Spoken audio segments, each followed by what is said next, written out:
존경하는 국민 여러분, 우원식 국회의장과 선배 동료 의원 여러분, 그리고 국무위원 여러분, 국회 기획재정위원장, 경북 상주 문경 출신 국민의힘 국회의원 이미자입니다. 이재명 정권은 세 가지가 없는 산무 정권입니다. 첫째, 존재감이 없습니다. 총리와 국무위원, 심지어 대통령마저도 보이지 않습니다. 조지아주 근로자 구금, 일련의 군부대 사건 사고 등에서 보았듯이 국민의 자유와 안전을 지키는 정부는 사실상 없습니다. 존재감 없는 존무정권, 국민이 위태롭습니다. 둘째, 양심이 없습니다. 손바닥 뒤집듯 여야 합의를 깨고 파렴치범을 감옥에서 끊어주는 부도덕한 정권, 거짓말하는 정권, 중도실용을 외치면서 극좌파 손에 놀아나는 양무정권이 이 나라를 망가뜨리고 있습니다.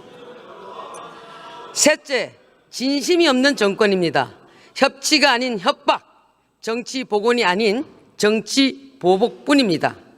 자기 재판을 불리하게 했다고 여당 대표 뒤에 숨은 비겁한 이재명 대통령, 급기야 대법원장 찍어내리기를 시도하고 있는데 이것이야말로 내랑 정권입니다. 진심 없는 진무 정권이 대한민국을 추락시키고 있습니다. 존무, 양무, 진무 정권이 국민을 대신해서 묻겠습니다. 총리 앞으로 나와주시기 바랍니다.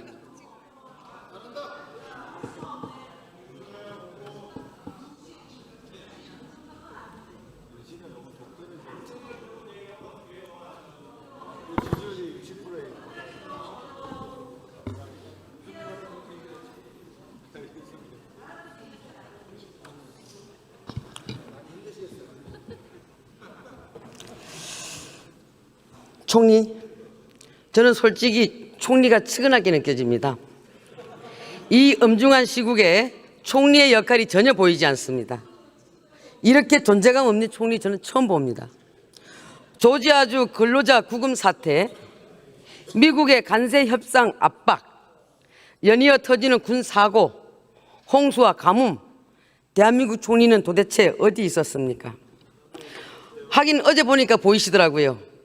당정대 엇박자 내고 그런다니까 부부싸움 말리겠다고 하면서 어저께 보이더라고요.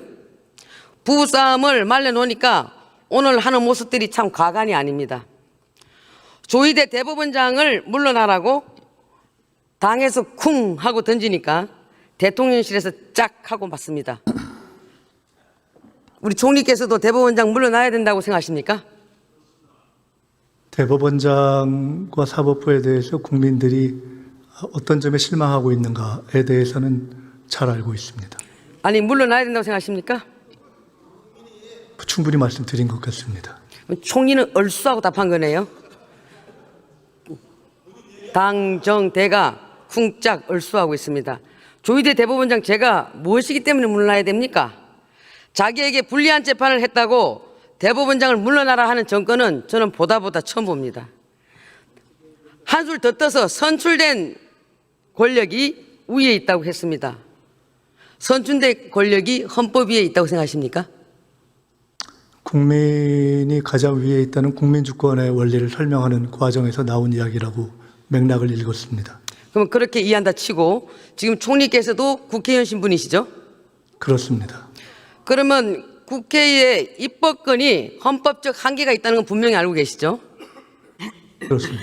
그 내용이 어떻게 된다고 알고 계십니까? 글쎄요. 그 말씀을 이해를 들어보시죠.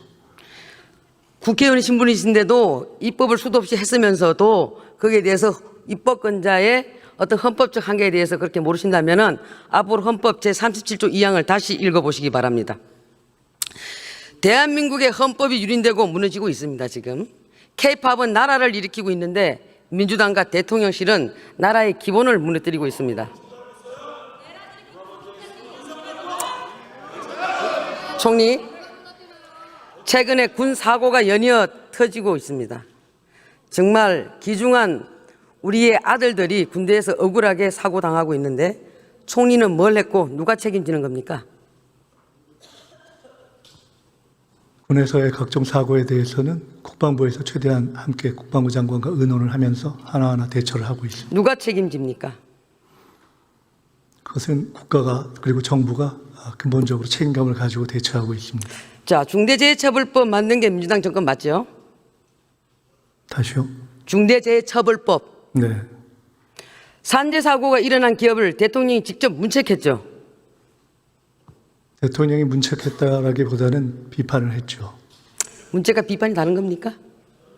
문책은 법적 책임을 가진 차원에서 하는 것이기 때문에 좀 다르다고 봅니다. 자, 최고 경영자가 직접 책임져라. 이게 이재명 정권 철학 아닙니까? 최고 경영자건 아니면은 근로자건 각각 자기의 책임 한도에 맞는 책임을 명확하게 과하지 않게 또 질 것은 지는 것, 그것이 올바른 책임의 원리라고 생각하고 자, 그러면 있습니다. 이번에 군 사건 관련돼 가지고 총리, 대통령, 장관 줄줄이 책임지고 물러나야 되는 거 아닙니까? 한번 말씀해 보세요. 그 내용들을 확인하면서 저희들이 책임 확인하고 있습니다. 책임이 정해지게 되면 중대재해법 논리로 인해서 총리도 책임지고 물러날 생각 있으십니까? 별로 적절한 예가 아니라고 생각하는 것은 의원님께서도 잘 아실 거라고 생각합니다. 자, 총리는 1985년 서울 미국 문화원 농성 사건 핵심 인물이죠. 네, 맞죠? 거기에 관여되어 있습니다. 그렇죠? 저기 앉아 계시는 정청래 대표는 1989년 미 대사관 점거, 폭탄 투척, 방화 미수 사건을 주도한 혐의를 받았죠? 대답해 주시기 바랍니다. 저 때의 일을 지금 국회에서 말씀하시는 것이 어떤 의미가 있는가 생각하고 있습니다. 답변하기 싫다 이 말이죠? 처지가 바뀌어서? 그렇게 답변하기 이해하겠습니다. 싫은 것이 아니라 자. 현재의 정치 상황에 연결시키려는 어떤 논리가 가능할까 생각해 보고 있었습니다. 자, 야반도주 임명한 이것을 강행한 최교진 장관은 천안함이 이스라엘 잠수함이 충돌했다는 황당한 음모론까지 유포했습니다. 그래서 더 나가서 고용노동부 장관이 민노총 출신인데 민노총이야말로 반미 시위의 본산이라고 저는 생각합니다. 간첩단 사건까지 연루된 적도 있었죠. 총리, 이쯤 되면은 이재명 정권의 주요 인사들이 국익의 최대 걸림돌 아닙니까? 미국이 이런 사람들 몇 면을 보고 대한민국 정권을 판단하는 거 아니겠습니까? 이런 친북 반미주의자들이 떡하고 버티고 있는데 제대로 된 대미 협상이 가능할 리가 있겠습니까? 여기에 대해서 한 말씀 해주시기 바랍니다. 국익의 최대 걸림돌이었던 많은 장관들로 구성되었던 윤석열 내각, 그 시기를 극복하기 위해서 최선을 다하고 있습니다. 동문서답하고 계시는군요. 자, 그러면 지금 미국이 이재명 대통령에게 관세 관련돼서 사인하라고 압박하고 있죠. 협상이 진행되고 있습니다. 지금 안 하는 겁니까? 못 하는 겁니까? 불리한 것을 또는 우리에게 유리한 국익이 최대한 확보되지 않은 상태에서 바로 사인해라 이렇게. 근데 기간이 요청하시는 갈수록 건가요? 자동차세와 부품 관세는 계속 25%로 가고 있죠. 그렇습니다. 이것은 국익에 반합니까? 반하지 않습니까?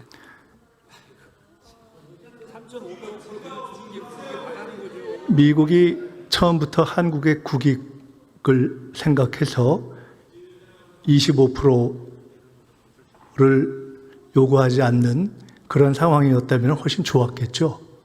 그러나 우리는 그러한 상황에 기초해서 첫 협상을 시작한 겁니다. 방어 잘했다고 얘기하고 싶은 거죠? 별로 그렇게 드릴 말씀이 이게 라고 안 생각하지 하면 않고 국익에 위반되는 것이고 못하면 외교에 문제가 많은 것입니다. 자, 제가 한마디 드리겠습니다. 우리 사랑하니까 헤어진다는 말이 있습니다. 저기 앉아 계시는 정청래 대표와 동반 사태에서 이재명 대통령 짐 좀 덜어줄 생각은 없으십니까?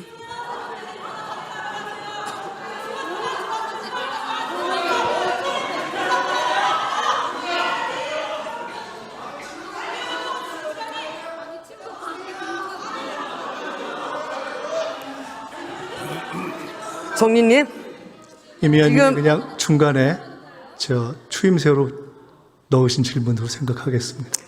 총리님, 지금 민주당이 언론 때려잡기, 검찰 해체, 그리고 사법부 흔들기, 각종 계약들을 동시다발적으로 벌이고 있습니다. 제가 보기에는 이재명 정권과 민주당은 두려움에 휩싸여 있는 것 같습니다.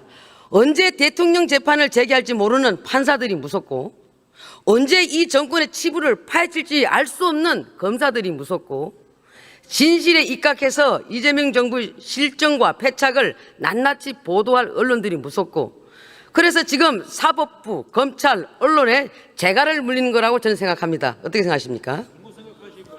헌법과 법률에 의해서 이미 재판이 중단되어 있는 상황에서 너무 공상소설을 쓰시는 것 같습니다. 절대 그렇지 않습니다. 한마디로 방탄계약입니다.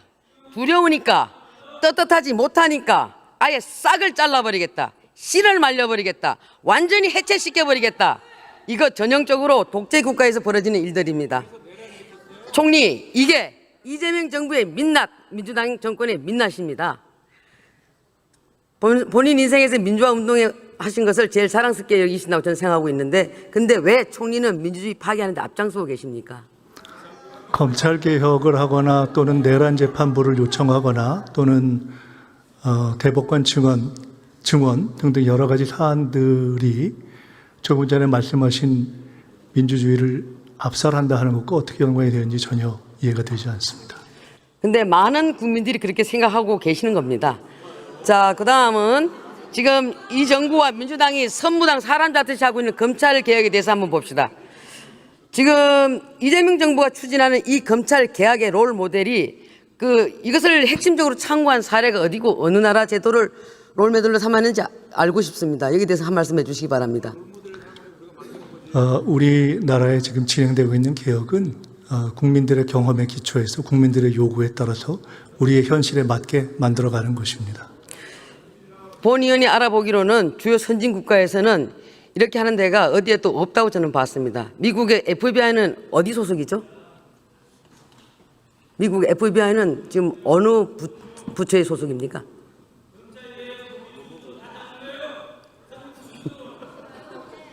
모르십니까? 그러면 영국의 중대비리수사청 SFO는 어느 기관입니까? 어떤 기관입니까? 자, 총리께서 여기에 대해서 공부가 제대로 돼 있지 않으신 것 같고, 이런 것도 잘 모르면서 수사 기소 분리하는 것을, 이런 검찰 개혁을 밀어붙이는 걸 보고, 저는 제대로 검증도 안 된 이 돌연변이 제도가 이런 것을 대한민국에서 실험하는 것, 그리고 우리 국민이 이재명 정권 검찰 개혁 실험용인 것, 국민이 있게 되는 피해, 이거를 어떻게 하실 것인지 총리께 묻고 있는 겁니다. 답변해 주시기 바랍니다. 수사 기소 분리는 수사를 하고 그것이 기소로 이어지는 것이 아니라 기소를 정해놓고 그 방향을 정해놓고 그것에 수사를 맞춰온 우리 검찰의 문제점을 국민들이 오랫동안 지켜보고 그것을 개선해야 되겠다라는 그 요구가 모아져서 종합된 방향이라고 생각합니다. 여기에서 국민에 있게 될 피해에 대해서는 어떻게 하실 겁니까? 어떤 피해를 말씀하시는? 보안 수사가 이루어지지 않는다거나 이렇게 했을 때 여러분들이 늘 주장하는 가해자와 피해자가 바뀌었을 경우 이런 분들이 생길 수 있는데, 이 제도로 봐가지고는 이런 분들이 보완하기가 어렵다라고 봐집니다. 자, 그리고 지금 말씀하신 본인이 여러 문제를 포함해서 수사 기소 분리 이후에 여러 가지 디테일과 관련한 것들은 검찰개혁 추진단을 만들어서 약 1년 정도의 시간을 두고 충분한 논의를 거치면서 하나하나 준비해가고, 그때 야당의 목소리도 만들려고 경청하실 거죠? 당연히 그렇습니다. 본 의원이 알아보니까 이거의 롤 모델은 바로 중국식 수사 제도가 아닌가 봅니다. 중국의 공안 통치, 이것을 롤 모델로 한 거 아닌가라는 생각도 해봤습니다. 자, 총리 내년 지방선거에 출마하십니까? 내년 지방선거에 출마하십니까? 내년 지방선거에 출마하시냐고 물었습니다. 생각 없습니다. 그건 왜 물어보십니까? 아니, 총리니까 제가 물어보는 겁니다. 네, 생각 없습니다. 예? 생각 없다고 말씀드립니다. 아, 생각 안 하십니까? 다행입니다. 지금 이재명 정부의 모든 국정, 인사, 특검이 오로지 지방선거에 맞춰져 있습니다. 정권 자체가 거대한 선거 기획사 수준입니다. 특검 연장도 결국 같은 정략적 의도지요. 내년 지방선거까지 억지로 특검을 끌고 가서 특검 수사와 기소, 재판, 뉴스 이런 것을 온통 도배해서 우리 국민의 눈과 귀를 가리겠다. 정말 나쁜 정권입니다. 윤석열 정권에서 그 특검들을 거부권을 행사하지 않았으면 이미 끝났을 일입니다. 선거하고는 아무 자, 상관이 그리고 또 제가 묻습니다. 이 야당 탄압도 모자라서 서울시장이랑 부산시장에게도 칼을 겨누고 있습니다. 내란 동조 세력으로 낙인을 찍어서 선거에서 떨어뜨리겠다. 이 광란의 칼춤, 이게 정상입니까? 대한민국 법치국가가 맞습니까, 총리님? 한번 얘기해 보십시오. 법치국가를 무너뜨리려고 했던 내란으로부터 지금 벗어나고 있다고 생각합니다. 자, 총리님, 대통령께서 사법부는 권력 서열상 입법부 아래에 있다 이렇게 말씀하셨습니다. 대통령의 발언 어떻게 들으셨습니까? 아까 말씀드렸듯이 국민 주권, 국민의 권리가 가장 중요한 것이다라는 원칙적인 상황을 설명하면서 나온 이야기입니다. 입법부에 대해서 강조한 것은 그러한 것이 각각의 입법, 사법, 행정을 구성하는 선차성의 원리를 설명하는 그러한 하나의 예로 보시면 될 것 같습니다. 저는 입법부도 무한정에 저는 그 권한이 주어진다고 절대 생각지 않습니다. 그것도 우리가 헌법을 위배할 수는 없는 것이고 37조 2항을 잘 보시기 바랍니다.